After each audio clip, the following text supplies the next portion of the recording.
Ladies and gentlemen, welcome to Celebrations. We're so glad everybody's here, and I see a lot of familiar faces tonight. Thank you for your constant support of A Chance to Change. Thank you for your constant support of Celebrations. Thank you.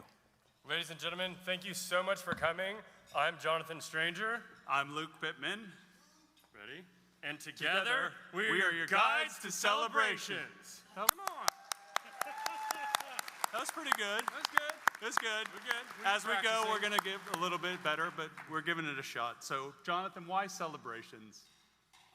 Me? No, just why celebrations? We named it together. Oh, yeah? So I'm talking to you? No, I'm talking to them. So I know you guys know celebrations is about honoring the journey of mental health recovery, right? Yeah, you mean honoring the journey, right? Oh, honoring. Honoring the journey. So we're going with the tagline. So we're honoring the journey. This show is specifically designed as a representation of mental health recovery, what recovery looks like, and what it feels like. Tonight is filled with examples of the winding road of mental health recovery. Some of us have an intimate understanding of the devastating nature of addiction and mental illness, resulting in the absolute devastation personally and in all of our relationships. Each story represents the daily work required to live life on life's terms. Together, tonight's awards represent the guiding shining lights in our community. Shining examples navigating challenges including recovering from addiction, building community for fellow sufferers, the loss of life, the pursuing work to benefit the entire community. Ladies and gentlemen, tonight I am excited to honor this journey with each and every one of you as we have been able to do it together for years. Hear, hear, Mr. Stranger. Hear, hear. You know, we should probably mention what we're actually here in the organization that we're doing. So for those of you who don't know, tonight is about a chance to change, and that for the past 40 years, this organization has been providing vital services for the state of Oklahoma. Hold up. Shouldn't we mention that each dollar tonight raised is to support free health care for those who can't afford it? Yes, we should. That's very important. I agree. That's very important. I think that's why we're here, important. ladies and gentlemen. That's why we're here. And I'm good with that. And I'm proud to be part of the solution, but let's get going for real this time. Yeah, let's get going. So, ladies and gentlemen, tonight there are multiple ways to give, but we have some new things. Each year, Luke and I, as the chairs, have tried to do something new and make this more fun. So tonight, we have local artist Zonley over there painting live throughout the evening. Thank you for being here. And I will say, selfishly, I'm excited for that because later, Luke and I get to be live auctioneers for that painting. So get ready for that. I did not agree to that. Yeah, when you said you would do this, you agreed to that. I agreed to everything? Everything. Oh, I see. Everything. Well, great. I guess it's my dream too then. So, back again this year is our dear friend Rick Sinnott. Rick Sinnott has created a special Celebrations 2024 screen print. Rick is outside running those. There are 50 prints available tonight at $100 a piece. It commemorates celebrations tonight, so I'd highly recommend getting those while it's hot. And for the first time tonight, A Chance to Change patient, Kimberly Phillips, who you will learn about later tonight, has donated an original painting entitled Dance with the Souls. Yeah. It's good. It's over there. Please bid on it. We would love that if it sold tonight. Also, back again this year, our 8 wonderful trips through AmFund. And what better way to see the world than a tax donation for free? Literally. And no, it's not really free. That might be illegal. Better than a tax donation. You are the banker. Yes, that might. You can't do that. But I will say that it is awesome, and they have no blackout dates, and you have 3 years to go. And we know that because Luke and I last year bought a trip to Iceland with our beautiful wives, and we have not taken it yet. But there's no blackout dates. There are no blackout dates, so we're very excited to one day see Iceland. Someday. I heard it's great. Yeah, it's supposed to be green. I heard it's great. Should be good. Hopefully we'll make that happen someday. Okay, so what about our... Oh, you know who else is back tonight? Ladies and gentlemen, if you've been here before, you've heard them around the city, you've heard them, they're phenomenal. This is their 3rd year to be here, so please give a round of applause to our amazing band, the Noah Ing Quartet. Yeah, buddy. We're happy to have them. Every celebration needs a great soundtrack, and they've crushed it every year. So thank you, Noah. Thank you. Thank you. Thank you. So, ladies and gentlemen, Enjoy the show. Are we gonna? Oh, wait. So we're about to start dinner. So I do want to welcome to the stage our Director of Community Engagement. He's been a huge help. He's been the one running around all day, getting this set up. To lead us in our dinner blessing, please welcome Clayton Ramick.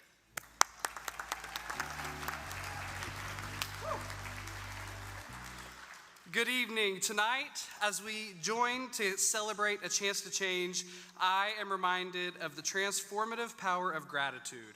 In our mission of addressing mental health and addiction, each of you that are here tonight play a vital role in creating solutions and celebrating recovery. Let us pause to appreciate the progress made, the lives touched, and the resilience witnessed. Your support, your advocacy, and personal experiences enrich our journey towards healing. May our gratitude fuel our commitment to lasting change and inspire hope for the future. Thank you for being part of this incredibly important mission in our state. Please enjoy your dinner.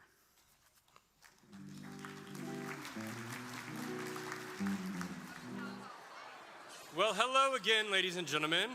I am back, and we are about to start our proceedings for the evening. I wanted to go ahead and introduce a woman who has been a pleasure to work with.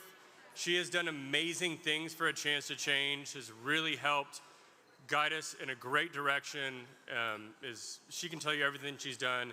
But ladies and gentlemen, please welcome to the stage our wonderful and brilliant CEO, Ms. Gina Stafford.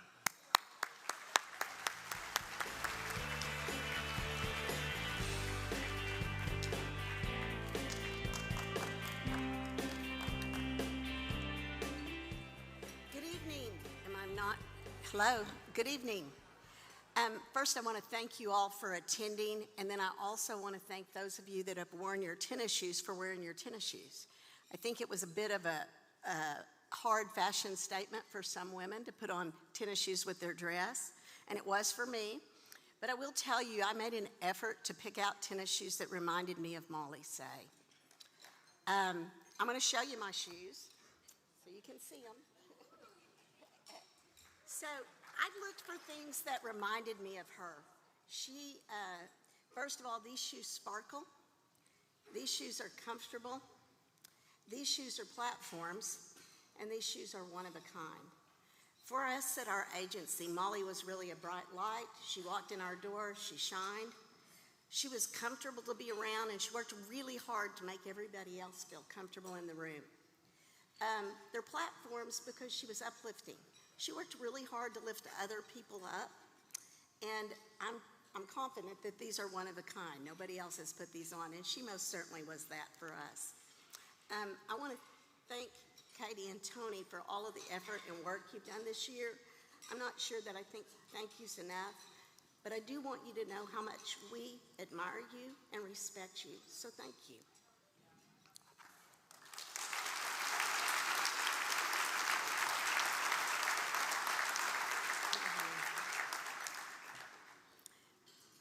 For my statistics on the board. Oh, there they are. So if you look at the slide, what we put on the board is Oklahoma's statistics. In Oklahoma today, we have anywhere from 700,000 to 950,000 individuals suffering from mental health or substance abuse, or both. And the interesting thing about this number is the majority of these people are not receiving care. If you think about the 950 and recognize that we have 4 million people in Oklahoma, we're looking at almost a fourth of our population that has some type of mental health issue. So our vision at A Chance to Change is a world that embraces mental health care and makes sure that it's necessary and accessible for everyone. Accessibility is a problem in our state. And there's many reasons why it's not accessible to everyone. So I'm going to go through a few of these reasons, and there's probably more, but these are the ones that we hear pretty frequently. They don't have insurance, have lack of ability to pay for counseling, their insurance is not accepted, no transportation, no providers in the area where they live. Many of our rural communities do not have mental health counselors. Unable to leave work during the work hour. They're placed on a waiting list and they can't get in soon enough. And then, of course, stigma. Maybe they have the resources, but they don't have the confidence to go forward, or they don't feel like they would be supported. Those are all big reasons why people don't seek care in our state. I want you to know a few things that A Chance to Change is doing to try to overcome some of this. I am so proud to tell you that we accept insurance, Medicaid, Medicare, no pay, low pay, and self-pay, which means we have to manage lots of types of billing procedures. We have to be able to get the right documentation, and to accept Medicaid in our state is very difficult because it requires some strict requirements to do so. But I think it's important when we look at the number that we consider how are we going to take care of a fourth of our population, and how are we going to make it accessible. So I'm proud that our agency is doing that. We are open till 8 p.m. 4 nights a week. So if you're only in the work hours and you don't have evening sessions, it's hard for people to leave work sometimes. We have a new therapist, Kelley, and she brought to us the idea of doing Saturday telehealth and taking Monday off. Her schedule's already full on Saturdays because people want service.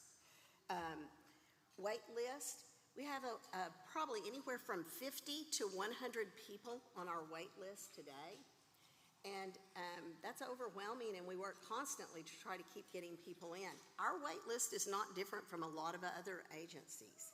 We have a program coordinator, Mackie Smith, who reviews our wait list, and we look for similar needs with the idea that if we have 10 people that have a similar need, could we do a therapy group and get them in quicker while they're waiting for a therapist? So we're working at trying to make it accessible. Recently, we formed 2 new groups. We have a PTSD, post-traumatic stress disorder group for women. This is a 16-week group. Tracy Guthrie, the therapist on the slide, and Siobhan Gibbons are managing this group. It's 16 weeks. And the ladies that have show up, and they're doing the work. So we've already got people calling for the next group that starts in June. We started a codependency group. Chris Eversole, one of our therapists, started this group. It's an 8-week group. So, stigma. You know, we all have the responsibility to speak out and encourage people to get help. A Chance to Change is working at providing education. We provide all kinds of social media education.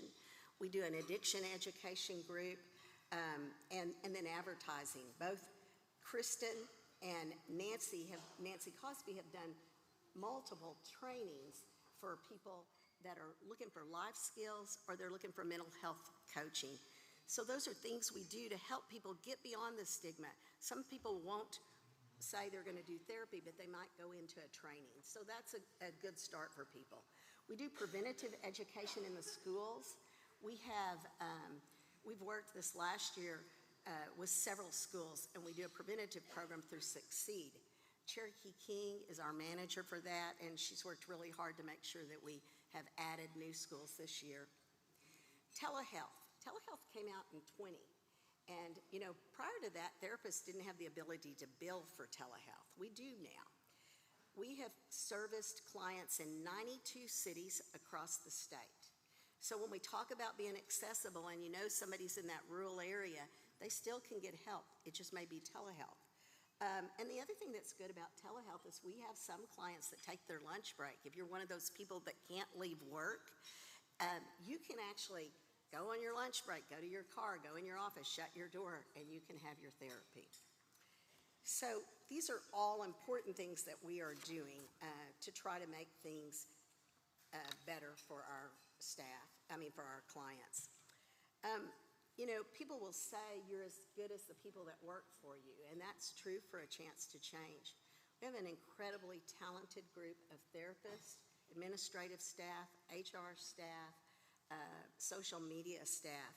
I think you all recognize that this event would not have occurred without the without Clayton, Kristen, and Anna. That's a team of 3 to pull off this event. Most nonprofits do not have a lot of employees. We have 22 full-time employees in ours. So as we end, I want to say again, look at the numbers and recognize almost a quarter of Oklahomans need mental health care. And the only way, our challenge is, the only way that we can be more accessible than we are today is by bringing in more therapists and having more opportunity to give therapy. So I encourage you to help us with this journey and help us meet Oklahoma's challenge. Thank you, and thank you for attending tonight.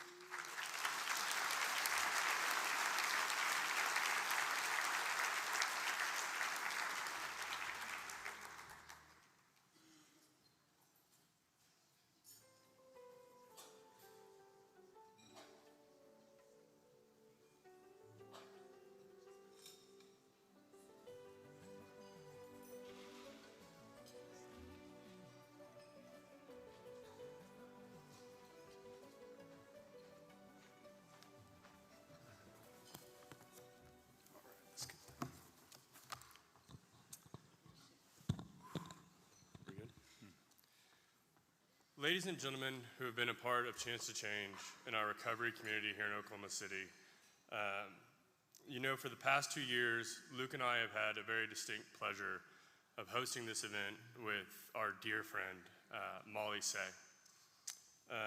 Our friendship was amazing. It was funny, it was joyful. We joked with each other constantly. You know, when I met Molly, was trying to figure out how we were going to throw a big event to raise money where people couldn't drink at, and we used to joke about that. Which is not easy, by the way. Yeah, no, it's not easy. Just to Trust clear. me, it's hard to find. No booze, no moolah. Go. It's hard to find a way around a recovery event and get you to drink. But I loved Molly, and you know, even in doing this, we would joke around. We used to call ourselves Tri-Domini. We actually kind of created this whole like weird cult thing for fun. And it's just, that was just, you know, her humor. You might be going too far right now. Yeah, no, I want everyone to know. Like, she was amazing. And we even created a logo. But, you know, the reason that it's just Luke and I on this stage tonight is after we learned of Molly's passing and came to this event, when we knew we had to do this event without her, we knew that she is someone who cannot be replaced. And so we figured we would not replace her up on the stage tonight.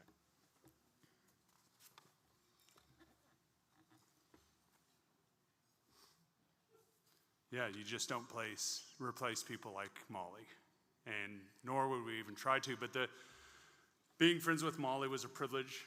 Working with her was a privilege. Getting to spend, this would have been my 4th celebrations with Molly. We all put it together in the last couple of years, and you know, she was relentless at helping others by constantly sticking out her hand. She shared her light unceasingly. So when I think about Molly, I think about she was a bringer of light. And when I think about the situation with her passing, I feel like she didn't hold enough light back for herself to find her way to the resources, the friends and families of abundance that are surrounding her. I see the Says who, you know, I mean, my heart continues to go out to you guys. So sometimes, you know, being in any form of isolation for too long becomes a difficulty to get back to. But where we're at with the situation of a loss, what I'm choosing to look at it as is an opportunity to help others. And I know for sure my friend Molly, that's how she would handle it. And so in circling back and in processing feelings and writing a script and going through it with my friend Jonathan and in the void that was missing, I'm just going to utilize the sadness of a loss to be able to continue to reach out my hand to help others and bring them in. And if I do that, I know that for sure that I become a light bringer like my friend Molly. And we can't change the fact of what happens, but we can change the fact of bringing people in and have an opportunity to change their life. So everyone associated with Molly was directly touched by mental illness. This loss has impacted our community, and the losses, unbelievable bringer of light, are irreplaceable, but we need to step up. We need an opportunity with what we felt from a loss to now take our place in line to assist others. She was my friend, she was your friend, daughter, champion, sister. In Molly's honor and for those who bring light to our community, may we use the loss to fuel, to help others in need. Walk shoulder and shoulder with us. While doing so, do not forget to save some light for yourself. Reach out to your friends and family. Be honest about your situation. Good, bad, or indifferent, just be honest with us. You know, Molly gave so much to our community and so much to other people, so much that the shoes I'm wearing tonight were actually picked out by Molly last year. The ones she wanted us to wear for me were incredibly expensive, but I gave her some options, and that's why Luke and I are wearing pink tonight. But she gave a lot to our community, and this is about community. We have to help each other. And tonight, we are proud to kick off our first award with our first award this evening with our community award winner, and our dear friend Luke will introduce him. Yeah, so wonderful lead in, because how do you introduce the world famous Kelley Club? How do you do that? Well, it's the oldest AA clubhouse west of the Mississippi. It was established in 1946 by alcoholics, for alcoholics. It's registered as a historic place by the Oklahoma Historical Society. And if you've ever been to the building is not what is historical. It's what's inside the building which is historical. It's the first award to a inside the building that has been registered, so that needs to be said. Let's see, what else? Chances are, if you know somebody with over 30 years of sobriety in this community, which is vibrant, they track back to the Kelley Club, which is amazing. Alcoholics Anonymous co-founder Bill W. spoke from the podium at the Kelley Club. I get to go there every Friday and get my experience, strength, and hope with a lot of people who are here tonight from the Kelley Club, and I get to learn and be a part of the community. And so when we were thinking about who we could award a community impact and who could follow our friend like Molly, who had a significant community impact, the only thought that came to my mind was the Kelley Club. So its history, impact, community must not be understated. The Kelley Club is our 2024 Community Impact Award recipient.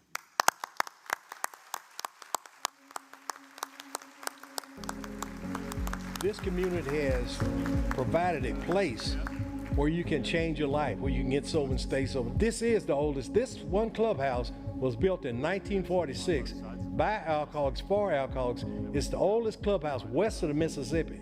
Never been nothing but Alcoholics Anonymous meetings. The doors opened in June of 1946. The stories go that it was, as long as it was used for alcohol recovery, that the land was donated by a builder that was in the area, and his name was Culbertson, and he was a member of the AA community here. I started coming to the Kelley Club in 1989. I've been sober about 6 months, and I've been here ever since, because this is my old stomping grounds, because I'm from the east side, born and bred on the east side. We see people transform into different human beings all the time. I mean, I came here in 1985. I got sober in 1986, and I've been sober ever since. I got 37 years sober. One of the beautiful things about coming here, and I've been here for 32 years now, is that you get a chance to see people who are like you were, who was like I was when I came in, who didn't have a clue. And so the steps and the Fellowship of Alcoholics Anonymous and the God that they introduced me to helped me begin to grow up. A friend of mine who was getting sober here brought me to the Kelley Club. And I was drunk and he was sober, and I was 20 years old. I was already a bad alcoholic and drug addict, but I just kept coming back, because what else could I do? The more I came, the more I heard that made me realize that, you know, these people are telling their stories, but they're telling my story. The number one thing I think that helps me is working with others. I always mention Kelley Street Club everywhere I go. It's just amazing the life that Alcoholics Anonymous has given me. My drinking started when I was 16, 17 years old. probably drove by here drinking. When I did get out of the military, I did too much. I said, I got to go find out what that Kelley Club place is all about. I got over here, and I got a real education. I had started drinking pretty early in life. I was so sick one day, and I said, God, I need some help. And I need it bad, you know, because I don't want to continue living like this. I was 29 years old. I just picked up a telephone book, and it had the Kelley Club number on it. My sobriety date is December the 31st of 1975. It's New Year's Eve, and because I didn't want to wake up drunk that New Year's Day. And God seen to it that I didn't. And I've been having the privilege of being sober ever since. In 1975, it was only me and another black guy that was going to the Kelley Club at that time, Gene White. There was a gentleman who was a blind man, a blind black man in overalls, had a seeing-eye dog named Turner. His name was Gene White. All the older members around here feel like they know him well. He was a philosopher, but he was an exceptional man. And then a few more black people started coming, and they ended up taking a vote as to whether or not the black people could stay or not. And so I asked Gene, Gene, what kind of meeting is this? What are they doing? This isn't our regular meeting. He said, they're trying to see if we're going to continue to come. And I said, what do you mean? I said, what are we going to do? And I just started crying like a baby because I didn't know what else we was going to do. Anyway, he said, don't worry about it, because I guess he had a feeling that God was going to take care of it, and he did. And they voted to let them stay. The vote won, and the ones that didn't like it, they left. They left the Kelley Club. And it's still standing and still doing good, doing even better. And if you come in our throughway as we come in the door, the step is worn down because thousands and thousands of people that got sober here. And there were some people real inspirational in my recovery, and that's the people behind me on this wall. They can help you get right size. You can think you're something, but they'll show you exactly who you are. And that's the beauty about this place. All these people helped me grow up. You know, being in here and seeing people come alive. Here, people understood that I could share with them and they would reflect it right back to me. It was just the most powerful thing that I'd ever experienced. You won't come here by mistake. Most people come here because they got a drinking or a drug problem. And we'll show you a new way of life. So if you come to this community, we're here to help you. And the only requirement to be a member is a desire to stop drinking. And so that's why I'm still here, and I thank God for this community. Well, because it helps them to see that there is hope. You know, that they don't have to keep living the way that they are, you know, whether on alcohol, drugs, or whatever, you know. I mean, they can see that, you know, if they really, really want to change, they can do it with the help of the fellowship. I'm grateful for the people that I met in here, and I'm grateful for the lifestyle that I live today. But one of the things I found out is that treatment is one thing, and Kelley Club is something else. And so this building right here is special. Sometimes you can walk in here with a bad attitude, and you sit around in here, and if you actually listen, you can't walk out of here with a bad attitude. You'll hear something that'll change your day and the way you look at things. This place was central to my recovery. This program saved my life. It saved my life. You know, it's not because I did everything right. I just kept coming. I just kept coming. I just kept coming to this building. My life has turned, and I've had a wonderful life in Alcoholics Anonymous. I got to be a grandfather here again 3 weeks ago. I've gotten grandbabies who've never seen me drunk. Got great-grandbabies now. Never seen me drunk.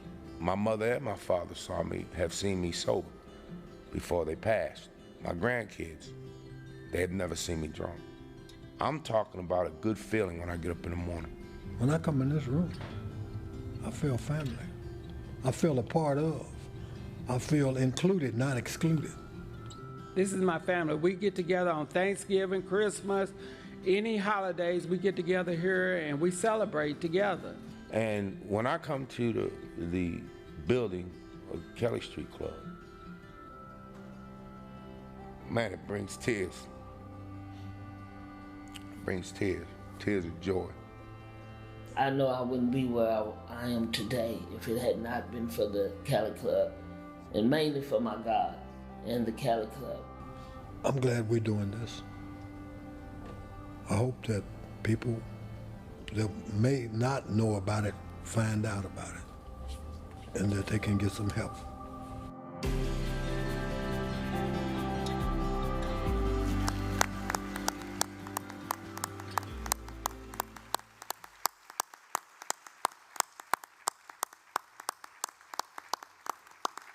Oh, yeah.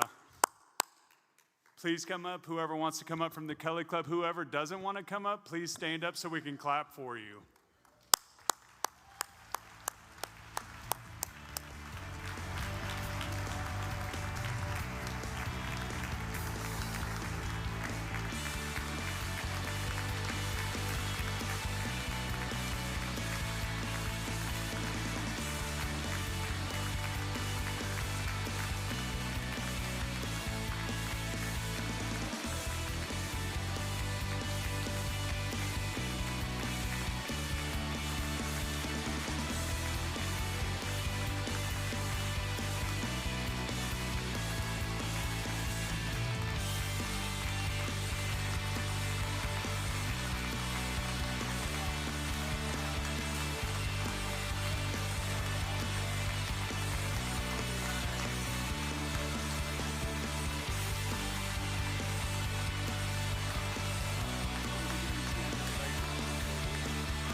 One more time for the Kelley Club.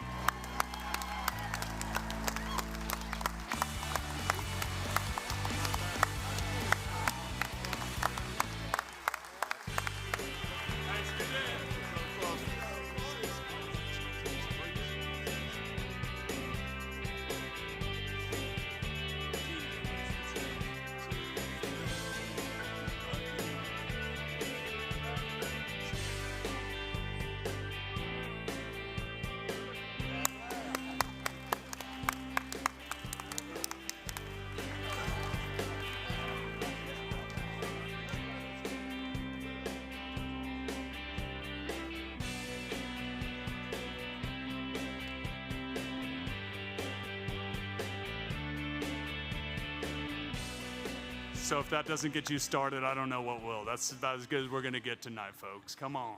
I know, I don't know, but if places like that didn't exist, I wouldn't be up here today, you know. So anyway, we're going to keep on going. We have our next award of the evening, our Trailblazer Award, and our esteemed board member, Leanne Farha, to introduce.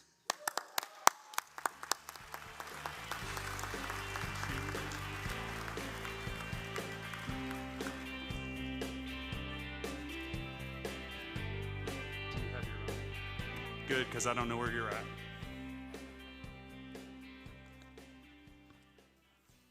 The Trailblazer Award goes back to the roots of how A Chance to Change was founded. It started with two trailblazing women who saw a need in their community and created a program unlike any other to serve that need. We honor that spirit of innovation with our second ever Trailblazer Award. The Trailblazer Award recognizes a community leader that truly embodies the spirit of innovation, forward thinking, and problem solving.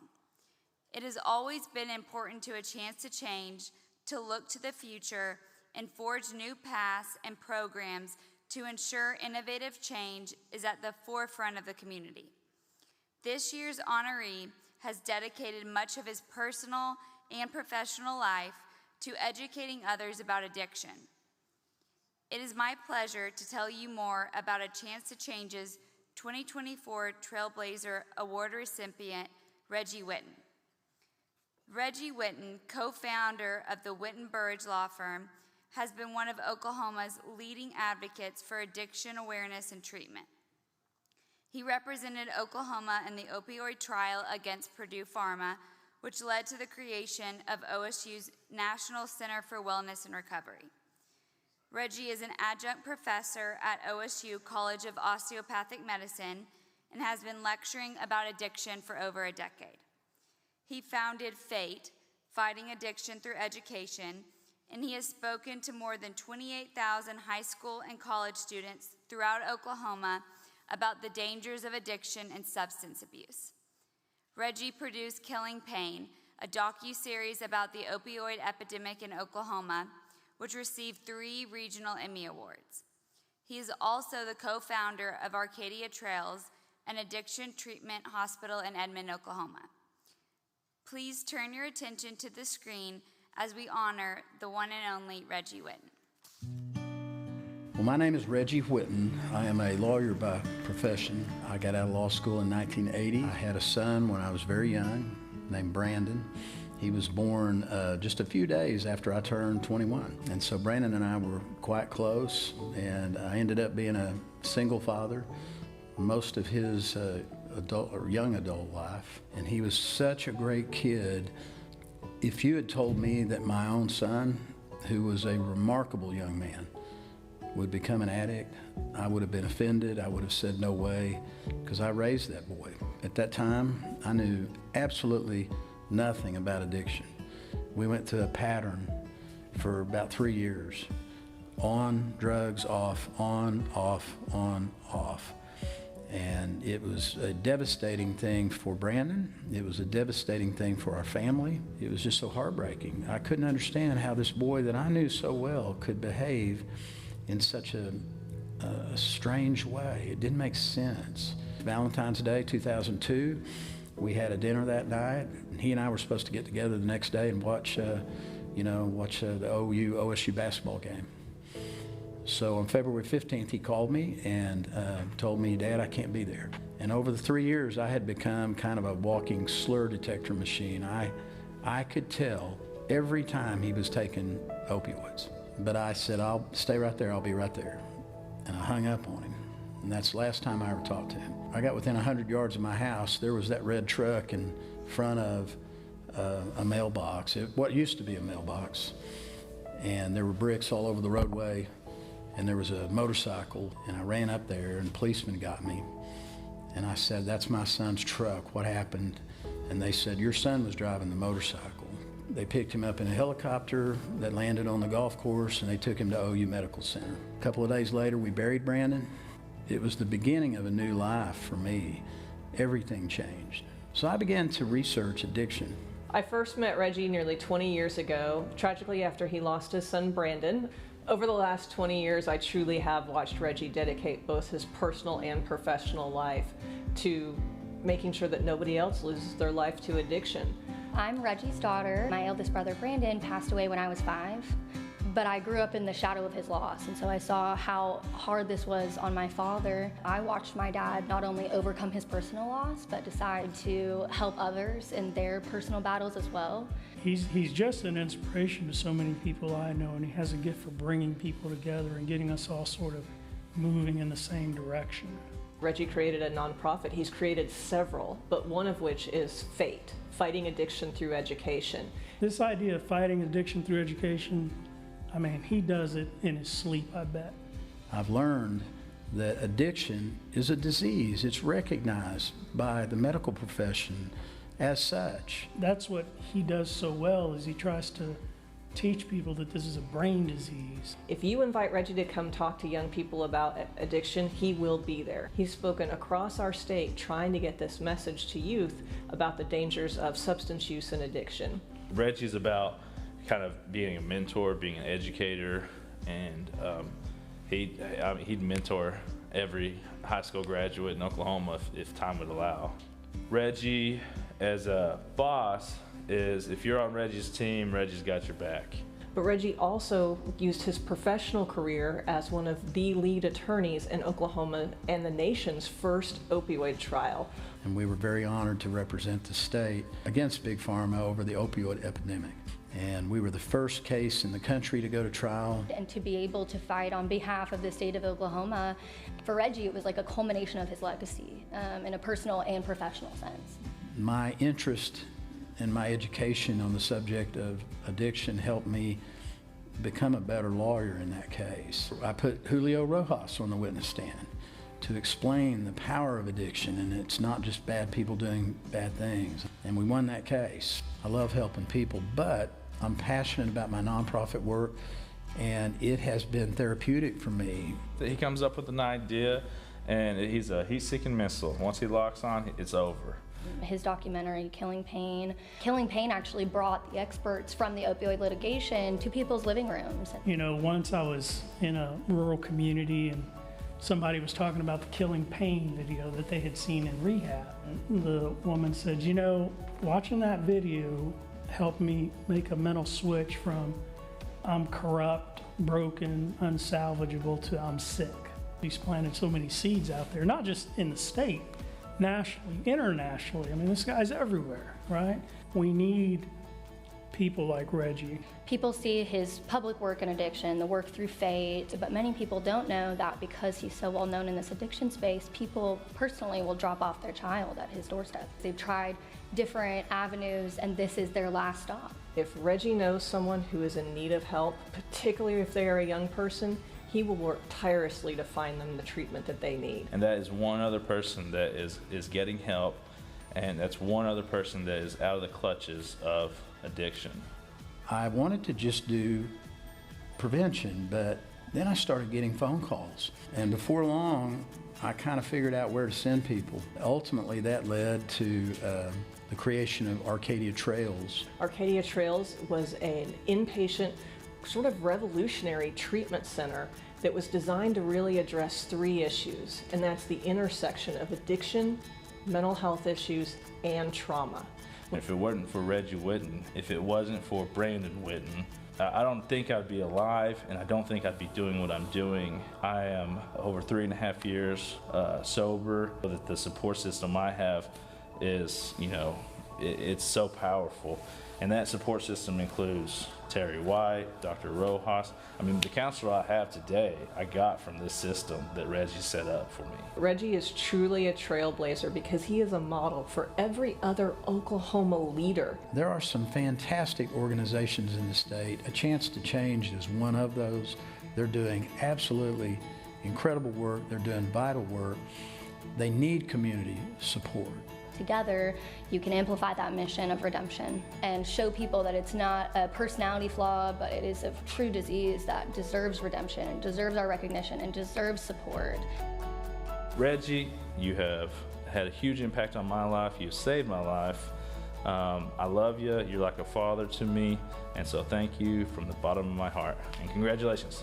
Congratulations, Dad. Brandon would be so proud of everything you've done in his legacy. Hey, Reggie, my hope is that in getting these awards, we can begin to think about maybe the bulk of our work is done and we can identify younger people who can carry this on. Congratulations, Reggie. You so deserve this award.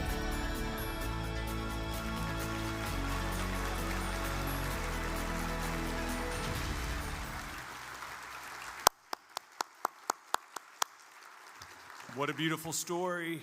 And unfortunately, Reggie Whitten couldn't be here tonight to accept the award. But in his place is Renlee Dennis. Come on up, Renlee.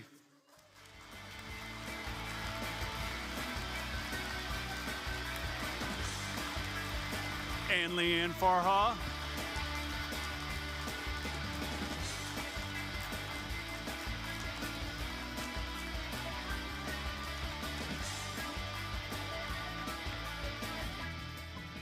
One more clap for Reggie Whitten.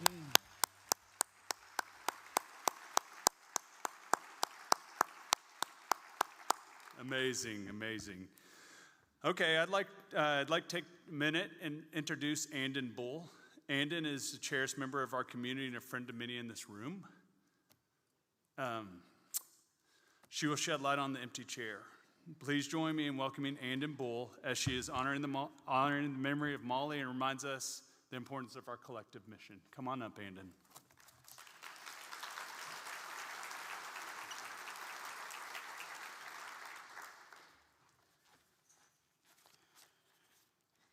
Good evening. While we are so proud to share stories of recovery, we also want to take a moment to acknowledge those of you whose hearts like mine are heavy. Heavy because someone you cared about succumbed to the total despair of mental illness or lost their battle with addiction. Tonight, we remember those who also did not recover. And we remember those who struggle every day. We choose at A Chance to Change to symbol this struggle with this rocking chair.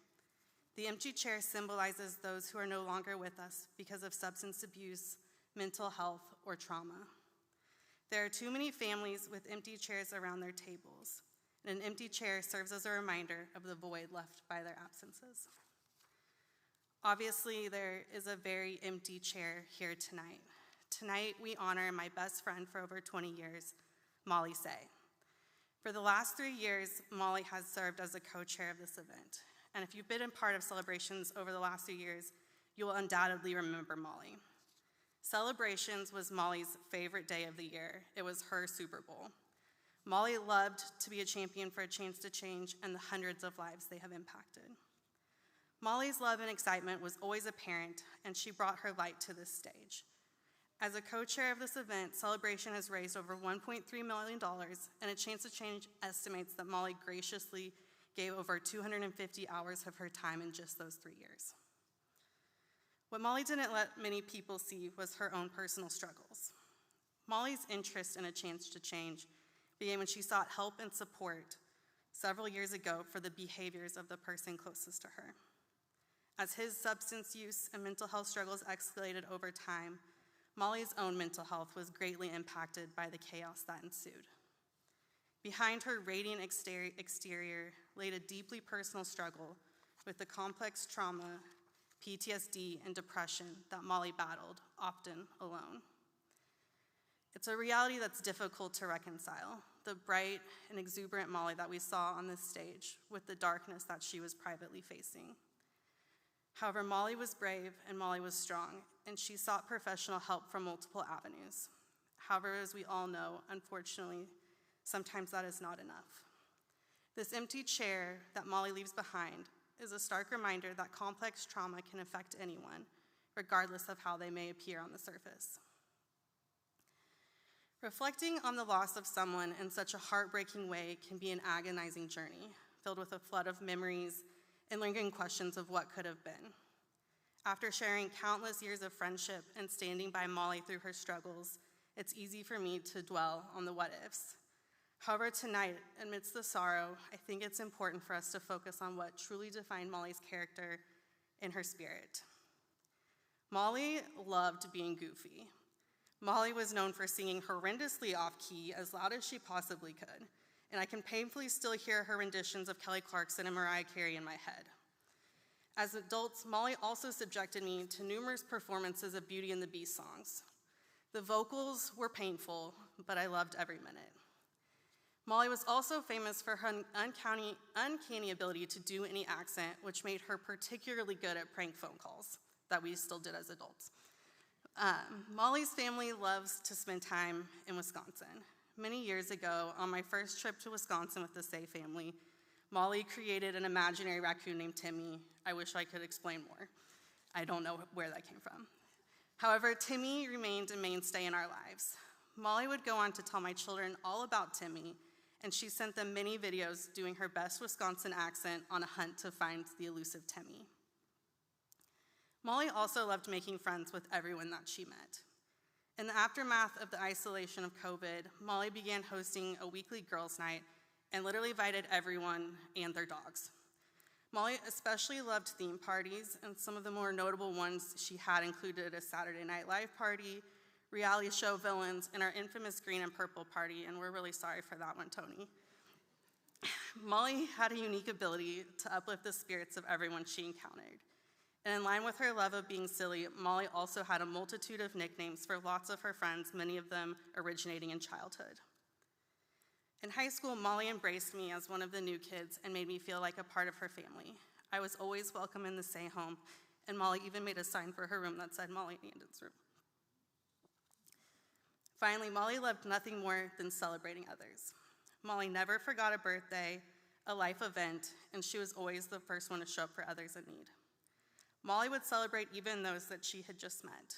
As an example, in true Molly fashion, she never really told anyone this, but the day after eating at a restaurant, she would call the next day and brag on the server to the manager just to make sure that server got the recognition she thought they deserved.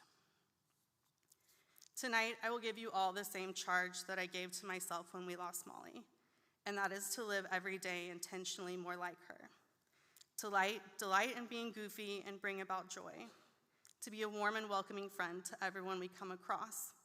And to celebrate the wins of those around you, big or small, whether it be someone you've known your whole life or someone you've just met.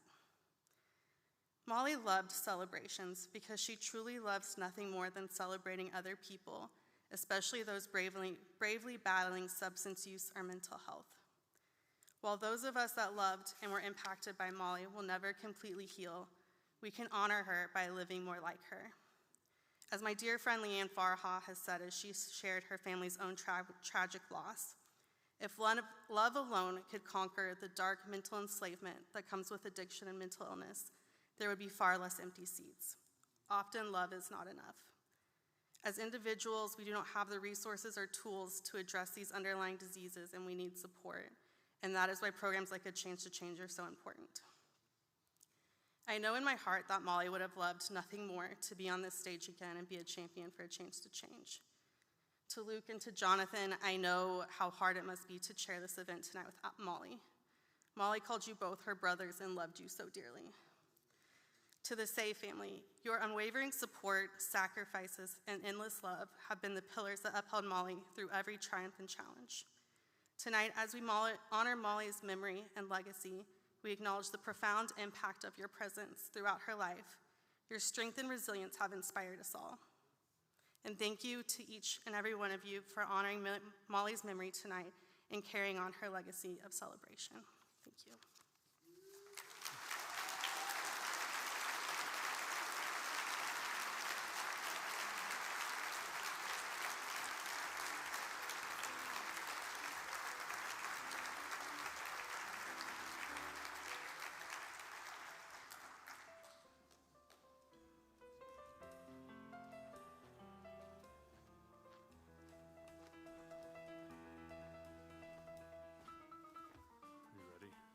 Okay. Andon, thank you. I don't know how to follow that up, so I'm not going to try to, I'm just going to keep going. Wow, the massive space left on the stage in our hearts for sweet Molly. May the loss of Molly be the fuel to help others. So, and that's the intention, and we're gonna do our best to follow through with that. So, let us take a minute to allow us to widen the focus now from the individual to the state, just to show you the significance of what's happening in our state on an annual basis. So there's 2,496 Oklahoman deaths due to mental health, substance use disorder, and suicide on an annual basis. We've been talking about one tonight, and that's a significant amount of money, amount of numbers to process. 872 suicides, 1,217 unintentional drug overdoses, 407 fatalities from car accidents caused by alcohol. You know, this list that you see up there, it doesn't include the ripple effect that mental illness has on all of us. We have to consider the impact that one loss has on multiple people, family members, friends, everyone who knew that individual. So 74,000 Oklahomans who need mental health assistance cannot afford it. Approximately 4,000 Oklahomans call the 988 mental health line every month. This one kind of hits me. 1 in 10 Oklahoma students commit suicide every year.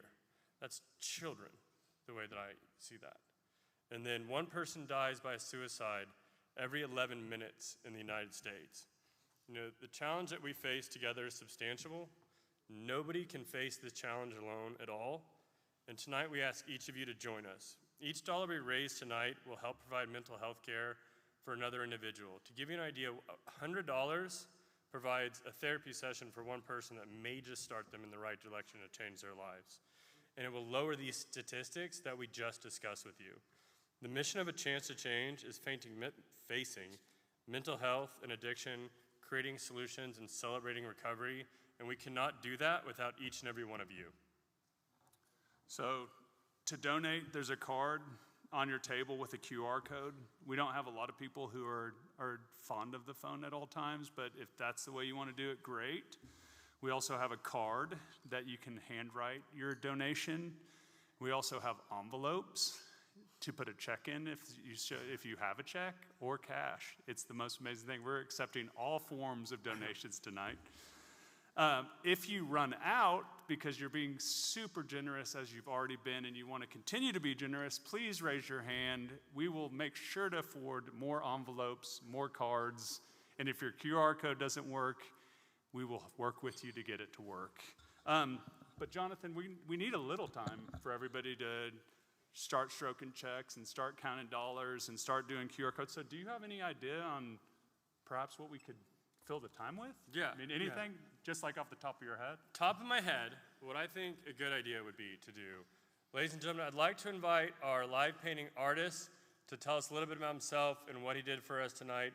So Zonli, would you please come up on stage?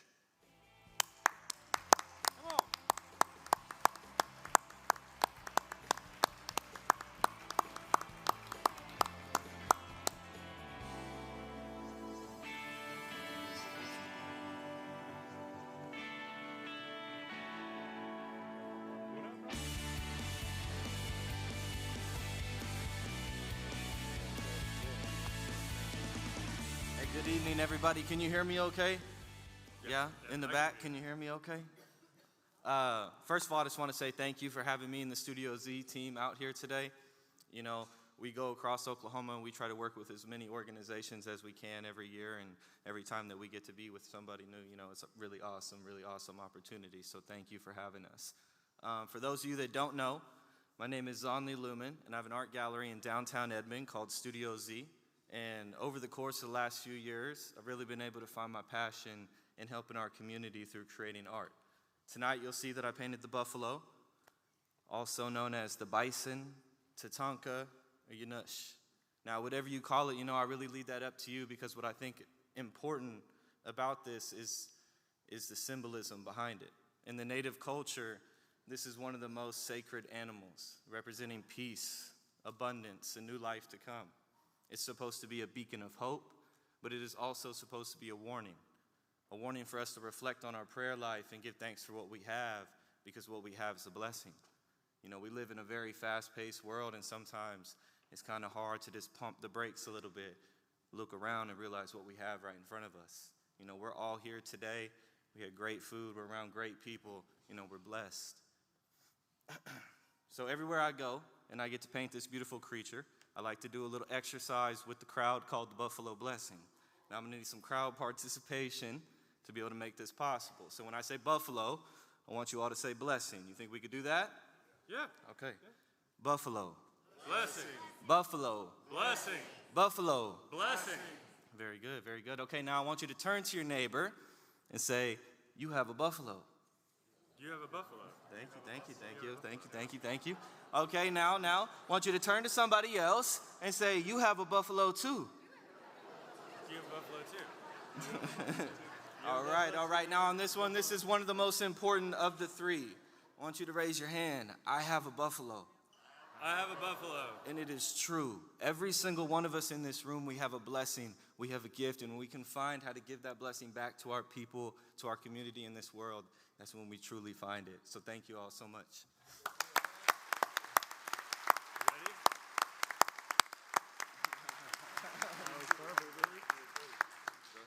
That was perfect, and abundance is amongst us. So let's get after. Wait, Let's this is get ready. I'm sorry. This is your dream. This is your dream. All right, ladies and gentlemen, who's ready for the live auction? Been wanting to do this for a long time. Oh no! That was a little aggressive. Oh, okay. It still works. So that's good. I'm leaving that. Okay, there. I'm back. All right, ladies and gentlemen, tonight, raise your hand. There will be volunteers going around, but we are going to start the bidding tonight at $10,000 for this painting. Can I see anybody for $10,000? We can go higher. Anybody? We can go higher. Anyone? We don't see any 10,000ers. What about 9,500? Do we see 9,500? That's $500 off the first price. That is correct math, Banker Luke. That is correct math. Right Where here. we got one? right? Yeah, Renley. Ladies and gentlemen, $9,500 to Renley. Okay, now you got to go up, right? Yeah, now we go back up to $10,000. Can I see $10,000? Does anybody have $10,000, or do we want to go just $250 above that? No, we'll go 9,750. 9,750. 9,600. We're 9,600. We're not paid for this, by the way, so I don't know if you could notice. We're just winging it, but I feel like 250 over 950 is over 950. $9,750. Do we have that? That's all right. I need Excel for this, of course. All right, ladies and gentlemen, I'm going to give it 9,500 going once, 9,500 going twice, 3 times. Ladies and gentlemen, sold for $9,500 to Renley. 10 yielded 10. He's going up to 10, ladies and gentlemen. Thank you so much. Congratulations. Congratulations. Thank you, Renley. That's very generous. Thank you for what it does for the organization. We appreciate it. And we will mention this now because we were waiting. If anybody else wants to purchase another painting for $10,000, Zonley is kind enough to recreate the Tatanka for you. You just got to let us know. We'll take your donation for another painting. Yeah, we will. Yeah, that's right, isn't it? Yes. It's better than my math. It's better than my math. Okay, so congratulations. We appreciate it. All the awards so far and the chair. Now for our final award of the evening, the Jim McGinnis Award. Jim McGinnis, with the help of the recovering community, was able to turn his addiction into fuel to help others navigate recovery from alcoholism. Jim's consistent pursuit of assisting the recovery community here in Oklahoma City was evidence of a spiritual awakening tied to the vital one day at a time work. Now to the stage to introduce tonight's Jim McGinnis Award, our very own A Chance to Change clinician, Mackie Smith.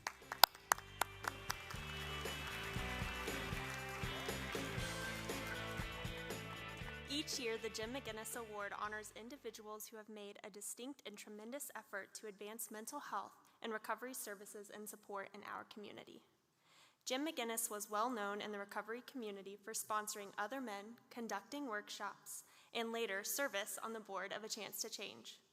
As an honor to his long-standing dedication to this organization and the recovery community, this award was named after the late Jim McGinnis many years ago. This year's recipient has embodied the spirit of Jim McGinnis in many ways, and you've already heard about him tonight. Dr. Julio Rojas, a devoted clinical professor, dedicated over 15 years to the Department of Psychiatry and Behavioral Sciences at the OU College of Medicine. Specializing in addiction, mental illness, and trauma, he co-developed ExecuCare and contributed to the Integris Arcadia Trails and Center for Addiction Recovery. Dr. Rojas actively addresses the opioid epidemic with the Citizen Potawatomi Nation and played a pivotal role in workforce development in rural communities.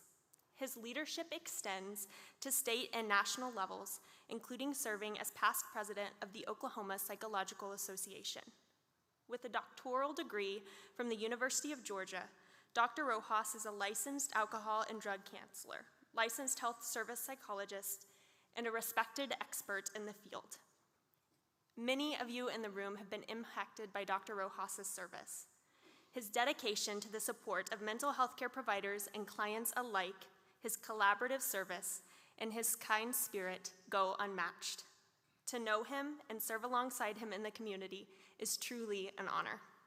Please turn your attention to the screens for a video we have prepared for Dr. Rojas. So I was born in Puerto Rico and brought to the U.S. at 6 months of age, raised primarily in Southwest Florida. We had a 28-day rehab in town that, started junior college. I just needed a job. Thought I'd apply for a job there, and to watch the restoration of that individual in mind, body, and spirit was just fascinating to me. I sat in groups, I watched, I listened, I learned. Some good things and some really bad things. That sort of began my journey. Julio truly is the best substance abuse treatment professional and therapist I've met in my lifetime. His true calling and true passion is to help those in need in any way that he possibly can. And anyone who can do this job and do it for as long as Dr. Rojas has to have a calling. This is his purpose, and I truly believe that he's fulfilling his purpose. I love Oklahoma. People don't know that one of the reasons I came to Oklahoma is one of the few places in the country that had postdoctoral training specifically in addiction for psychologists. That's what sort of brought us here. I first met Dr. Rojas when he came to the University of Oklahoma Medical School.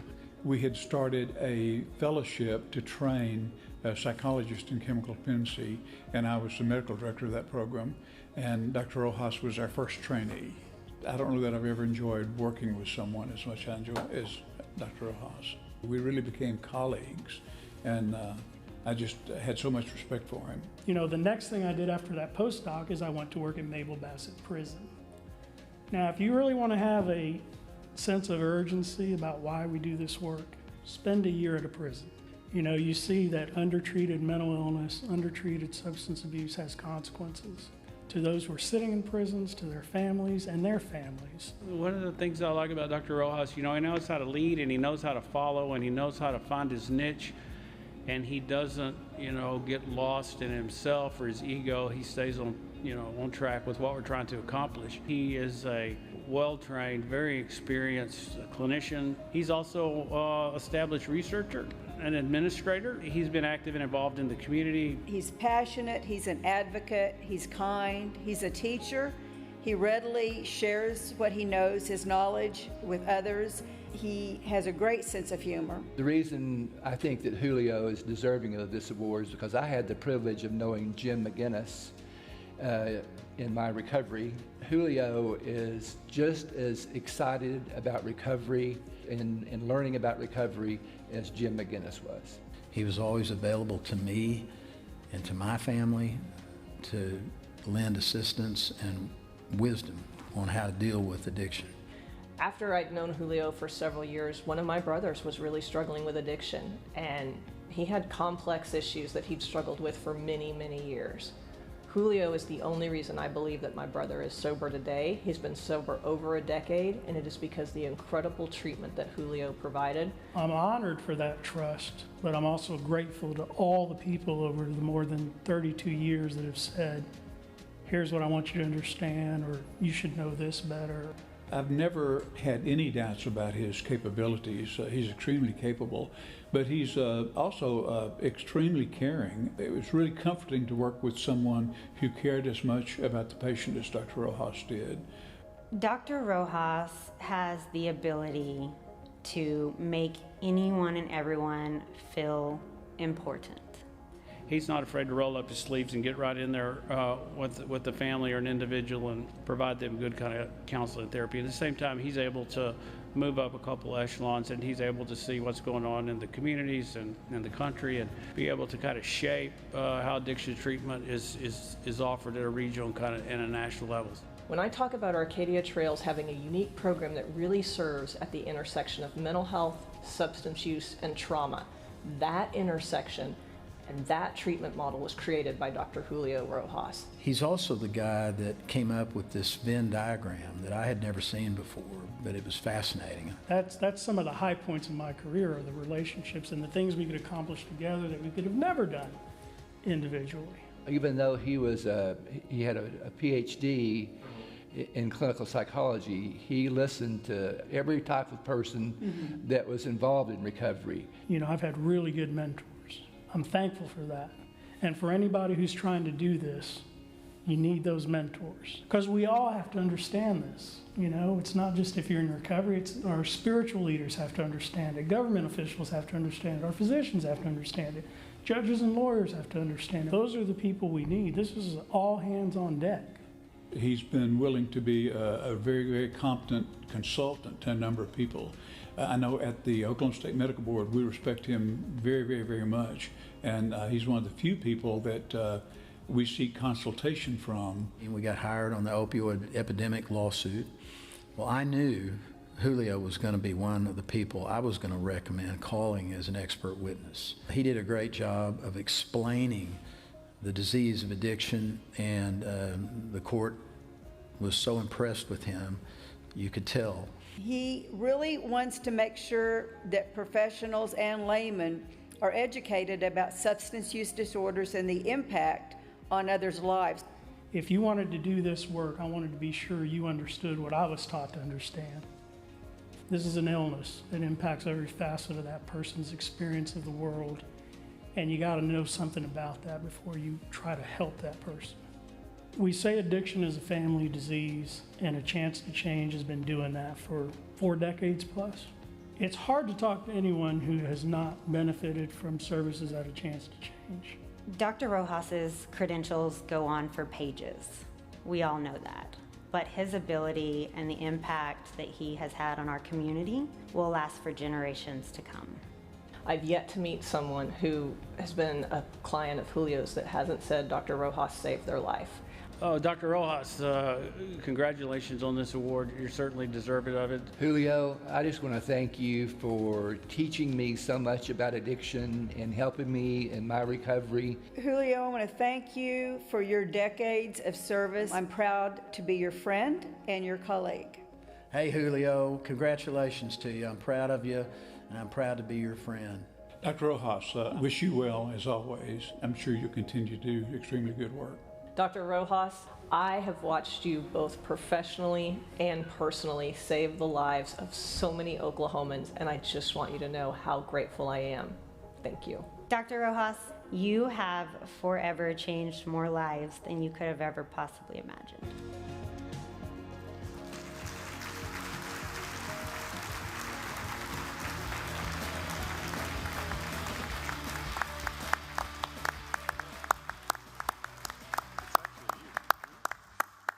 Now we would like to welcome the stage Dr. Julio Rojas. Yep, you got to come up here, Dr. Rojas. I know you don't. Right over here.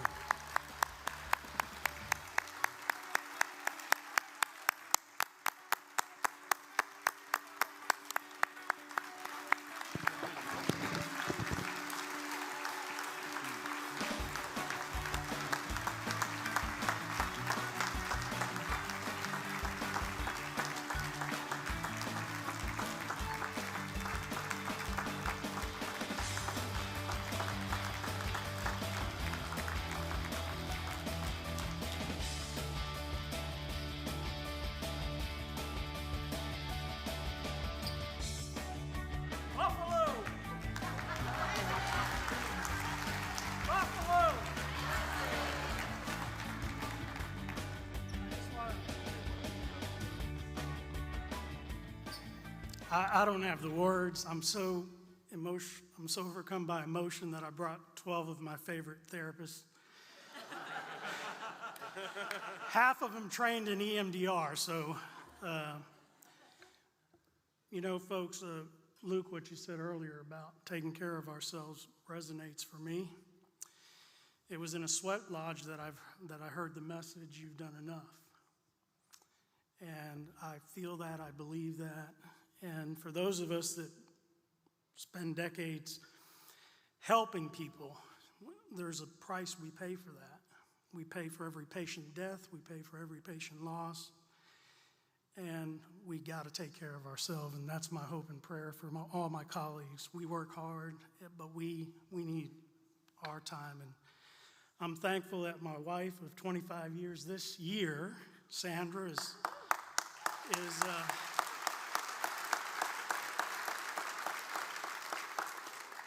she's been patient, and I love her for it, and I met her in high school, actually, so she's been really patient. And thank you all so much to my friends and family, and I just thank you. Buffalo. Blessing!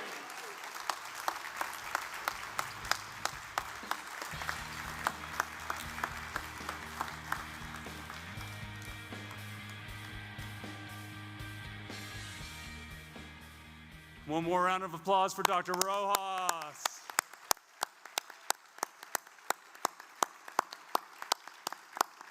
I almost had to wrestle him to get him to accept the award. And actually, when I called him to ask if we could meet, he said, "What is this about?" And I said, "Well, that's what the meeting's about." He said, "I need to know right now." I was like, we're going to ask you to be the Jim McGinnis Award winner this year. He's like, "I don't accept awards like that." I said, "That's exactly why we're giving you the award, because you deserve it."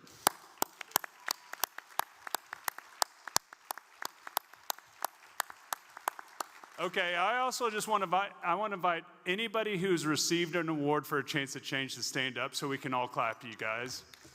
We got a lot of them out there. Everybody, I see you guys in the Kelley Club. Stand up, please.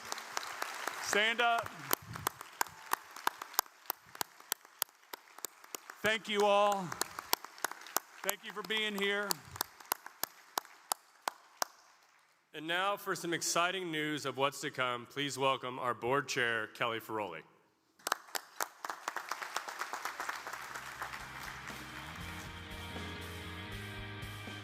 Wow, what an incredible evening, and I thank you all. They're a little taller than me. I'm going to bring that down.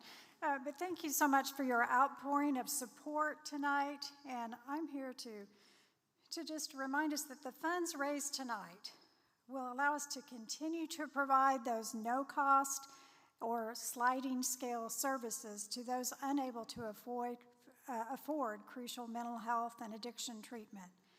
And while those funds are vital to our operations, we're honored tonight to announce something new and very exciting. A new support foundation is being launched to help A Chance to Change expand our reach into serving the mental health needs of Oklahomans. The name of that new foundation is the Molly Say Legacy of Light Foundation, who will celebrate the beautiful memory of our beloved friend and board member who illuminated every corner she touched with her contagious sparkle. Set to be unveiled this summer, this foundation stands as a testament to Molly's unwavering dedication and embodies her spirit of compassion, generosity, and never-ending light. The Molly Say Legacy of Light Foundation will help A Chance to Change expand our reach in very intentional ways through additional evidence-based training resources for our staff and other clinicians that are serving our state, and through specific resources designed to help change the alarmingly grim statistics of poor mental health outcomes affecting individuals, families, and our communities as a whole. We offer our grateful thanks to the generosity of the Tony and Katie Say family and the many, many friends and colleagues who are going to be providing the seed money to launch this new foundation to further support and expand the vital work of A Chance to Change. As we embark on this new chapter, let us together carry forward Molly's radiant legacy, ensuring that her light continues to shine brightly, guiding many toward healing, resilience, and lasting change. Please be on the lookout across our social media channels and our website, and there will be more announcements to come this summer as we embark on the next chapter at A Chance to Change and continue to honor our dear and beloved friend, Molly Say. Thank you so much for coming, and I know that there's probably something after me. We're almost ready to make some big announcement. So who's up next, guys? Just them again. Okay. They are two of my favorite co-chair peoples. So. Thanks, Kelley. Your words and kindness. Thank you. Appreciate it.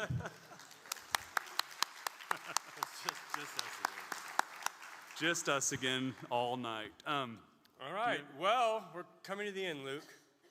It's been a privilege being on the stage with you this evening. It really has been. Thank you. Truly. I'm glad that I could help you I've loved every moment of it. Yeah. And your math is exceptional. Well, my math was exceptional because we got a $10,000 bid. So it worked. It worked. Let's just be honest, it worked. So we're gonna go into some more math. If you did fill out an envelope, there's still volunteers going around. Please get it to them. And also for all our silent auction award winners tonight, congratulations. And our AMP Fund winners, you will be projected on the screen that's not directly behind me. You point that way. Yeah, but it's over there. I'll point this way. Yes, if you see yourself up there, first and foremost, congratulations. And secondly, yes, clap, yes, clap. that was unscripted. You can pick up your art on your way out. It will be wrapped up, ready for you to go on your way out this evening. And now I'm going to pass it over to Luke for something big. Huge. So we're going to talk about the fundraising total for the night, folks. Noe and Quartet, can you give us a little drum roll, please? And the total is? Yeah. Let's go. Woo-hoo-hoo. This has been awesome. We are incredibly grateful for this and feel blessed to be able to do this again. Also, since you guys gave us so much, we're going to give something to you. A token. A token. Yes. You will notice the flowers on your table. Those, you can take those home. You can give them as gifts. You can tell the people you thought about them that you didn't get them here. That's fine. We don't care. Just please take the flowers. And if you don't take the flowers, what's going to happen? We will find you. Yes. We have your contact information. We're watching you. Luke is bigger than I am, so he will come to you with flowers and make you take them. I'm not going to do that, but please take the flowers. So, please take the flowers. To end the night, I would like to ask my dearest friend in the world, Luke, to take us out with the Serenity Prayer. Okay, so we started together. We went through navigation of loss, success. So it's only fitting right now that we all stand together in unison. And one thing that I want to, for those that aren't in the addiction community and recovery, this is a prayer that I've relied on, that people rely on. It's said at every meeting. So reach out your hand to your neighbor. For someday you may need it. So repeat after me or remain silent. God, grant me the serenity to accept the things I cannot change, courage to change the things I can, and the wisdom to know the difference. Amen. Thank you all. Thank you. Thank you.